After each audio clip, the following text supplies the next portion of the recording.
agradecemos la participación en esta ponencia del doctor Julio César Mijangos. A continuación, para continuar con nuestro programa, vamos a dar continuidad con este tema de donación en pacientes neurocríticos, los desafíos que se tienen en México. Estará a cargo de la doctora Erika Rivero Durán, ella como coordinadora nacional de trasplantes del Instituto Mexicano del Seguro Social, médico adscrito al Instituto Nacional de Neurología y Neurocirugía.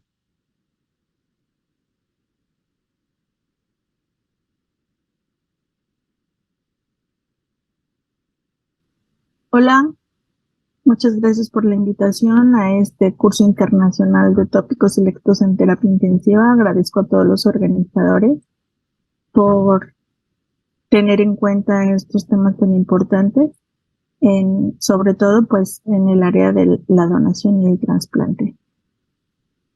Voy a empezar con esta lámina, que son los receptores en espera de un órgano o tejido en nuestro país. Y bueno, pues aquí les pongo que hasta el día de hoy, pues existen 19.714 receptores y pues se desglosan importantemente en trasplante de riñón, córnea e hígado. Y vean ustedes que pues a la fecha, este también es igual, pues es el reporte de los trasplantes que se han hecho en este año. Entonces vean ustedes que la demanda es muchísima, tenemos 16.147 y bueno, pues que solamente hemos hecho 2.574 en este año, o sea que más o menos un paciente que tiene un tipo sanguíneo O positivo y que esté en lista de espera de riñón tarda en trasplantarse unos 12 años. Entonces esto es sumamente grave porque aparte de eso, los trasplantes que se hacen en nuestro país, la mayoría son de origen de vivo y cada vez nos quedamos sin receptores de vivo. ¿Por qué? Pues porque la población no es obesa o es hipertensa o es diabética. Entonces, estamos haciendo trasplantes a diferencia en otros países que en la mayor parte de sus trasplantes son de origen cadavérico. Entonces es importante saber que tenemos que detectar mayor número de donantes para tener acceso a que estos pacientes puedan trasplantar con oportunidad. Y bueno, otra de las cosas es que en esta lámina es una lámina que al 3 de octubre del 2023 sacó el Centro Nacional de Trasplantes, que lleva todas las estadísticas. Y bueno, aquí se ve lo que pasó en México y lo que ha pasado en muchos países en donde se incrementan las donaciones, luego posteriormente caen por pandemia. Nos tratamos de recuperar en el 21, en el 22 nos hemos tratado de recuperar, pero pues todavía no logramos los niveles que habíamos tenido, por ejemplo, en el 18 y en el 19. Esta lámina también es un hallazgo muy triste en el sentido de que vean que a lo largo de los años, aquí vienen los años que tiene el Registro Nacional de Trasplantes desde el 2007 registrando todos los trasplantes. Y bueno, yo puse aquí que en el 2017 fue el mayor número de trasplantes de origen vivo que hicimos y en total en el país hicieron 2.237 trasplantes de origen vivo, pero si nosotros comparamos estos 1.591 que se hacían en el 2007 a estos que hicieron en el 2018, o sea, en 11 años solamente hicimos más de los que hacíamos 646 trasplantes. O sea, pues que hacemos muy pocos conforme van pasando los años y que pues desde que empezó el registro hasta el 17, que fue el año que hicimos más, pues nada más fueron 646. Y lo mismo pasa en el trasplante renal de origen fallecido. Vean que en este caso el mejor año que hemos hecho más trasplantes de donante cadavérico fueron 985 en el país y que desde que empezó el registro a la fecha solamente son 475. O sea, que hemos beneficiado 475 pacientes más que el 2007, o sea que es muy poquito y es por eso que duran tanto tiempo en lista de espera, ¿no? Esto es más o menos para comparar en riñón, pero por ejemplo, en lista de espera de hígado, un paciente en promedio solamente dura máximo 3 años en lista de espera porque fallece antes. En riñón, porque tenemos el tratamiento de la sustitución renal, pero en hígado no tenemos máquinas de sustitución hepática como para poder alargar el tiempo. Pero bueno, este también es un artículo que hizo el doctor Argüero, que como saben, pues el doctor Argüero fue de los que participó en el primer trasplante de corazón en nuestro país, y dice aquí que la donación cadavérica y los trasplantes de órganos en México se analizaron en 12 años, y vean ustedes también igual, ¿no? Aquí ellos hicieron tanto los trasplantes de riñón de donante vivo como de donante cadavérico. Y vean ustedes que en los trasplantes de riñón, por ejemplo, en el 2007, la proporción, ¿no?, que había entre donante fallecido y donante vivo, ¿verdad? Y como no hemos cambiado esa proporción, o sea que realmente el donante fallecido, pues siempre nos mantenemos casi en el mismo nivel, hacemos más de vivo, cada vez más hacemos de vivo, y bueno, pues lo que está pasando en los últimos años es que ya cada vez tenemos menos donantes vivos, por lo que les comentaba.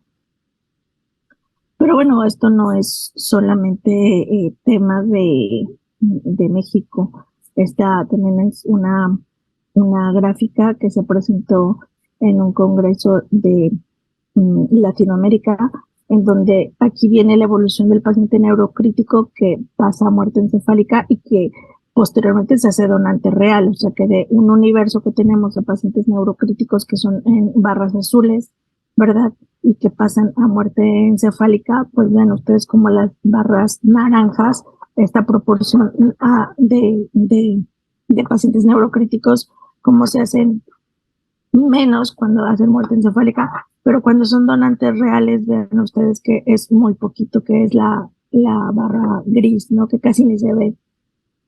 ¿Eso qué quiere decir? Que, bueno, pues que perdemos, ¿no? Perdemos muchos en hacerles el diagnóstico de muerte encefálica, y que cuando se los hicimos o los perdemos porque la familia no quiere donar, o los perdemos porque el mantenimiento no es adecuado, ¿no? Entonces, llegar a un donante real, vean ustedes que el universo es en azul, luego en muerte encefálica en las gráficas naranjas, y finalmente son muy poquitos los que son donantes reales, y esto pues es grave, ¿no? Recordar también igual que pues el donador, como decíamos, es cadavérico de vivo, y que de vivo puede ser relacionado y no relacionado, y que bueno, estos donantes vivos cada vez nos quedamos menos, y que el cadavérico, pues tanto en parada cardíaca como en muerte encefálica, podemos tener órganos o tejidos, porque por parada cardíaca solamente tenemos tejidos, pero por muerte encefálica también tenemos órganos y tejidos. Algo importante es que muchos de nosotros, los intensivistas o los de áreas críticas, desconocemos lo que es el proceso de donación.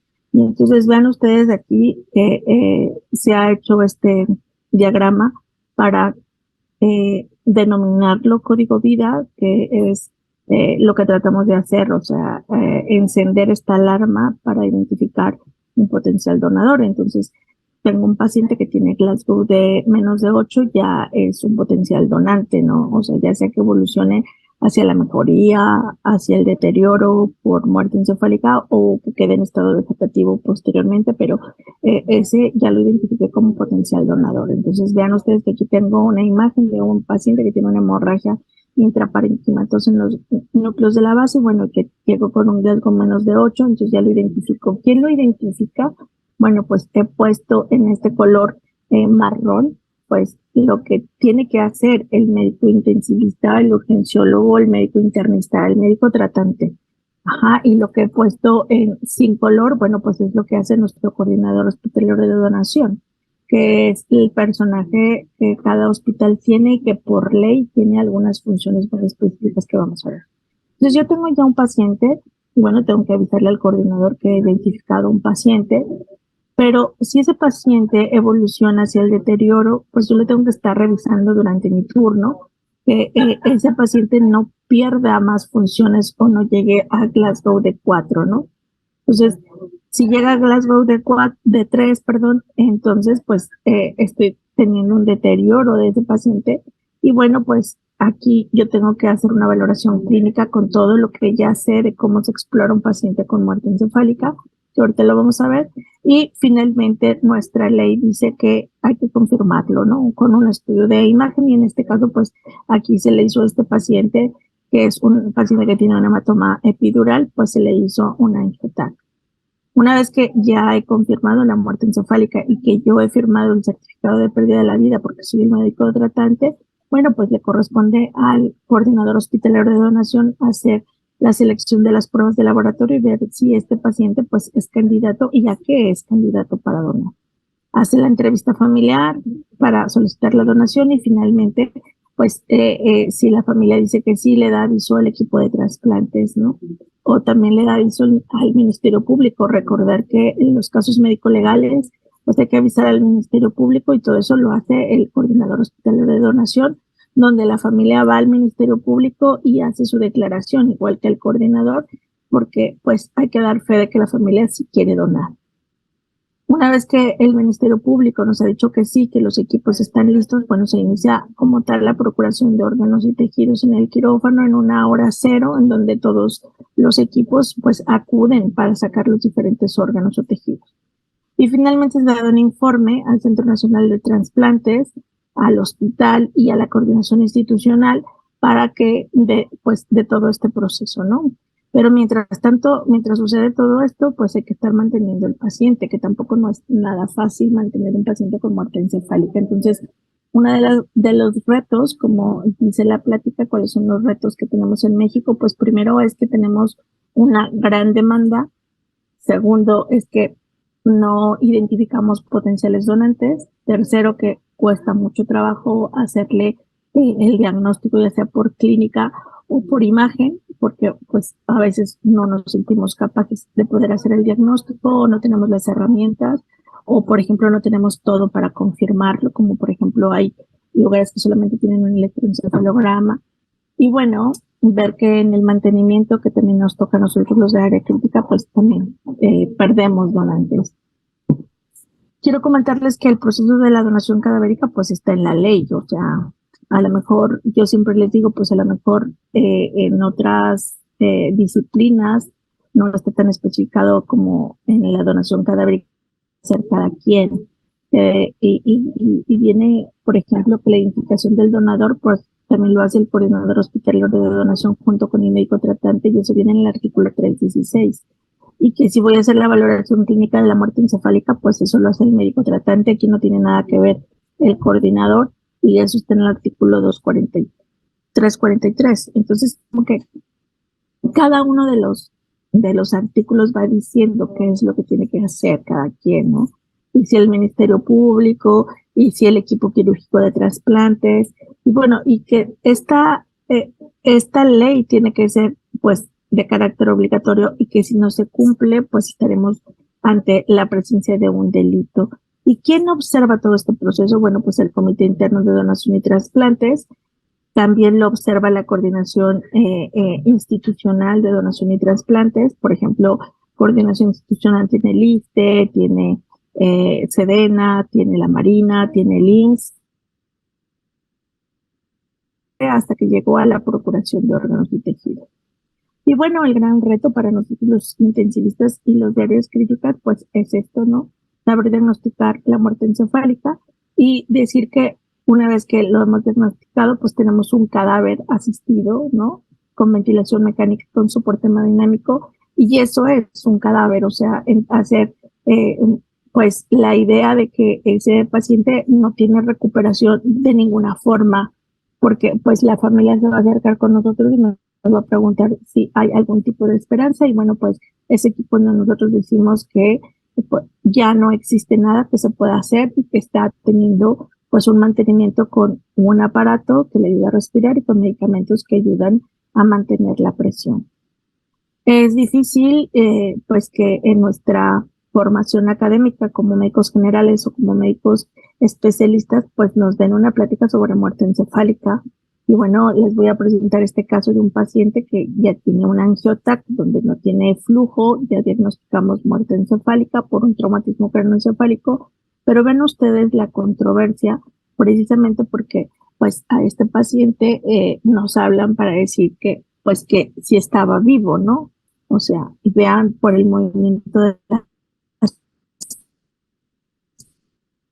y que bueno, esta mano no lo alcanzaron a grabar, pero estaba aquí, y que aparte de eso, pues este paciente tiene algo también muy importante, que cuando lo acercamos está rubicundo, está diaforético, y entonces queda la duda, ¿no? Queda la duda clínica por los médicos que nos mandaron este video de que sí estaba muerto. Y bueno, pues sí, efectivamente está muerto porque todos estos cambios son por una tormenta de catecolaminas y estos movimientos son precisamente porque la médula está íntegra. Entonces, recordar que si yo tengo las bases clínicas y las bases confirmatorias, pues es todavía para nosotros poder enseñarle a los demás que estos cambios se pueden presentar en un paciente que tiene muerte encefálica.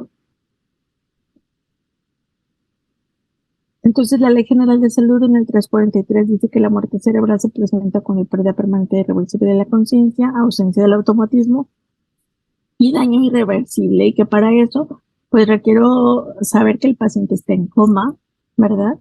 Y que también igual, pues que tengo que tener ausencia de cada uno de los reflejos y tengo que saber detectar que algo muy importante.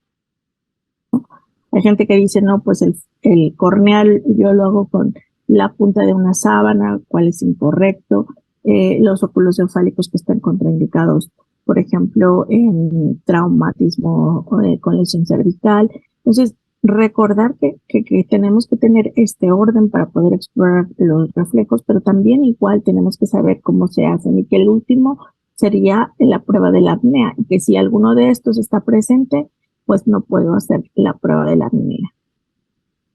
Entonces, para la prueba de la apnea también es importante que es un reto decirles a todos que tengo que tener una gasometría en equilibrio ácido-base. La primera gasometría donde tenga yo pues una PSO2 menor de 40, que lo tengo que poner al ventilador con CO2 al 100% durante 10 a 20 minutos para que alcance yo una PO2 mayor de 200, y que posterior a la segunda gasometría ya lo puedo desconectar, ¿no? Entonces, no es solo desconectarlo así por así, sino sí tengo que tener un proceso, unos pasos importantes para poder hacerlo, y esto solamente se realizará si todos los demás reflejos están ausentes. Entonces, la prueba va a ser positiva si pues aumenta más de 20 milímetros del nivel basal o más de 60 milímetros de mercurio, la PCO2. Entonces, una vez que ya haya yo diagnosticado por clínica la muerte encefálica, pues el artículo 344 me dice que después que diagnostique clínicamente la muerte encefálica, pues tendré que hacer alguna de estas siguientes pruebas, ¿no? Un electroencefalograma o cualquier otro estudio de gabinete que demuestre la ausencia permanente de flujo. Aquí también tenemos un reto importante en México porque, bueno, no todos tenemos la disponibilidad de tener todos los estudios. Hay gente que me dice, bueno, es que en mi hospital solamente tengo electroencefalograma, doctora. Pero fíjense que tiene traumatismo craneoencefálico severo y que no hay ni dónde ponerle los electrodos, ¿no? Bueno, pues a ese paciente tendríamos que cambiarlo de hospital precisamente porque el estudio de electro, pues en él no se podría hacer, entonces necesitaríamos un estudio de flujo. Hay gente que también comenta, dice, bueno, pues es que en mi hospital solamente tengo angiotac, pero no tengo un inyector. Y bueno, el inyector es importante para hacer un angiotac, porque no es lo mismo hacer una tomografía con contraste que hacer un angiotac. Requerimos el inyector, el que es electrónico y que está dando a 6 mililitros por segundo el medio de contraste. Entonces, para eso, pues el diagnóstico de muerte encefálica siempre va a ser clínico, y hasta que yo tenga la clínica o no pueda diagnosticar por clínica, utilizaré un método confirmatorio. Y para esto, pues están los métodos confirmatorios que los he puesto aquí. los que determinan flujo sanguíneo cerebral, los que determinan flujo y perfusión, y los estudios electrofisiológicos que miden actividad eléctrica. Ver que los estudios de flujo, bueno, pues que otro reto que tenemos es que, bueno, interpretarlos también es algo importante, tener que ser una persona que pueda interpretar, por ejemplo, un Doppler transcraneal, porque tenga, pues, un adiestramiento en Doppler transcraneal, ver que quien te haga la angiotomografía también igual te haga una reconstrucción para saber en qué momento y a qué nivel se detiene el medio de contraste. Entonces, vean ustedes que, pues, el hecho de tener estos estudios, pues también representa un reto y representa poderlos interpretar, ¿no? La imagen de cráneo vacío en el gamagrama, ¿verdad? Los que tienen un gamagrama, y bueno, algo muy importante, que el electroencefalograma tiene que tener solamente 8 canales y no los 32 o 16 canales que normalmente le ponemos, ¿no? Y que aparte de eso, pues debe durar 30 minutos y debe tener algunos requerimientos. Entonces, no, otro reto que tenemos es que dar a conocer cómo se hace un montaje para muerte encefálica. Vean ustedes que tiene que tener una sensibilidad a 2 microvoltios, que solamente tiene que tener 8 canales, que debe durar 30 minutos y que, bueno, tiene que ser interpretado por un médico especialista en electrofisiología, un neurólogo o un neurocirujano.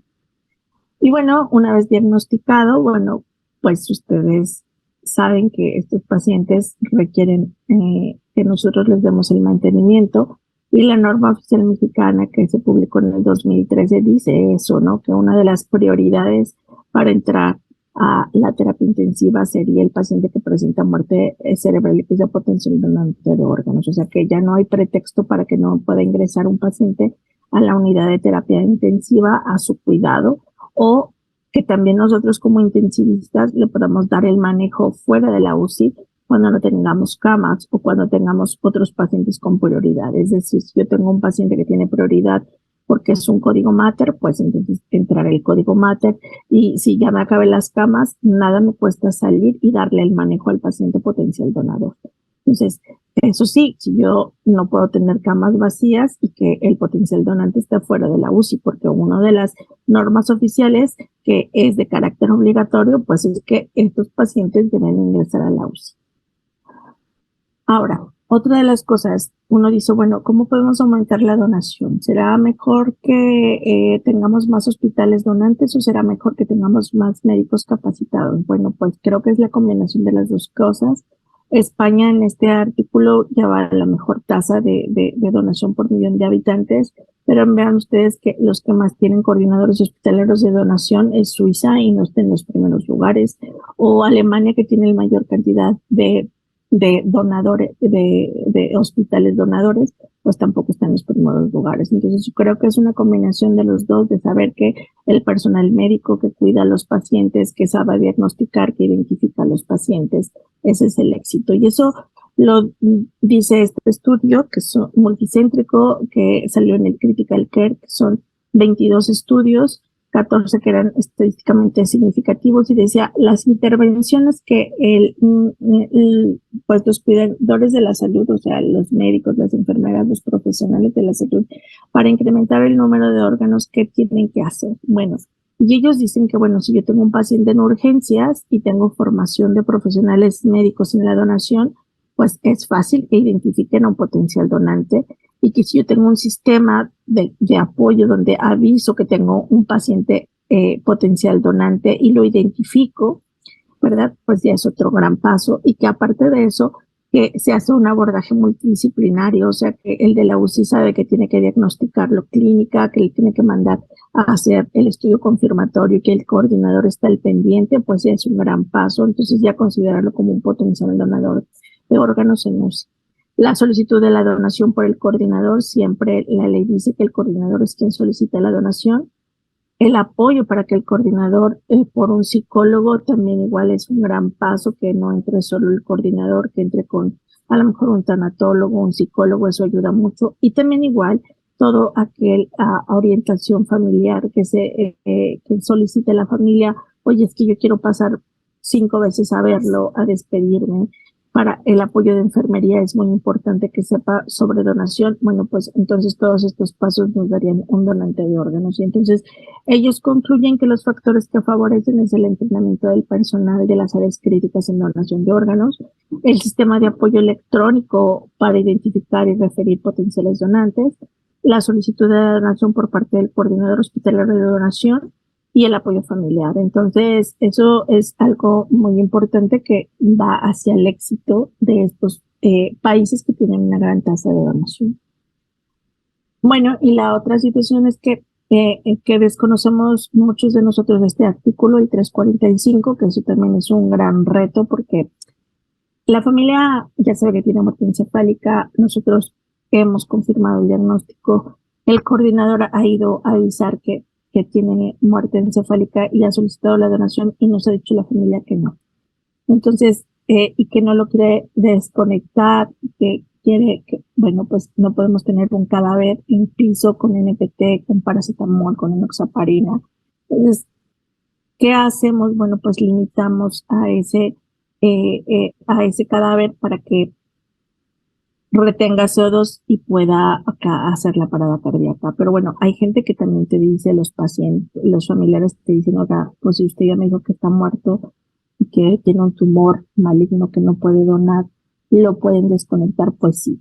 Esto está en el artículo 345 que dice que no existirá impedimento alguno para que a solicitud de las siguientes personas, que son los familiares, se prescinda de los sueños artificiales cuando se presente la muerte encefálica comprobada y se manifiesten los datos clínicos de muerte encefálica. O sea, si yo tengo un cadáver y no va a donar porque la familia no quiso o porque está contraindicada, pero la familia te pide que lo desconectes, sí lo puedes hacer y eso dice el artículo 345. Algo también importante, ya para terminar, es la vigilancia sanitaria. Recordar que si nosotros no conocemos la ley, pues no estamos exentos de que la ley se nos aplique y que tengamos sanciones. Entonces, sí quiero recordarles que el título 17 de la Ley General de Salud dice que pues hay sanciones para aquellos que no cumplan con la Ley General de Salud, ¿no? Entonces, algo muy importante es que como todo esto que acabamos de platicar está en la ley, bueno, pues sí podemos tener algunas sanciones, a lo mejor no de cárcel, a lo mejor económicas o sanciones de que te inhabiliten o que te hagan una llamada de atención por obstruir o por no hacer lo que dice la Ley General de Salud. Entonces, es algo que también igual nosotros debemos estar atentos para que esto no nos suceda. Entonces, en conclusión, pues los retos en México es la prevención de las patologías crónicas porque pues el trasplante no es la solución. Hay que hacer campañas de cultura de la donación intrahospitalaria, o sea, ya no hacer campañas extrahospitalarias, sino convencer a todos los que llevan a cabo todo este proceso de que deben desde identificar, mantener, diagnosticar la muerte encefálica, la capacitación del personal médico y paramédico, ¿verdad? Yo diría que fuera por decreto, o sea, que nuestro presidente dijera, todos se tienen que capacitar, todos los hospitales son donantes, ya sean porque no tengan traumas, si tienen código infarto, todos deben de ser hospitales donantes. La no fragmentación del sistema de salud para donación de trasplantes quiere decir que los órganos son para todos los mexicanos y también igual un reto importante es que los hospitales privados deben estar obligados a dar donantes porque si no dan donantes, entonces ¿por qué si trasplantan? Y bueno, creo que hasta aquí mi presentación. Les agradezco mucho. Muchas gracias.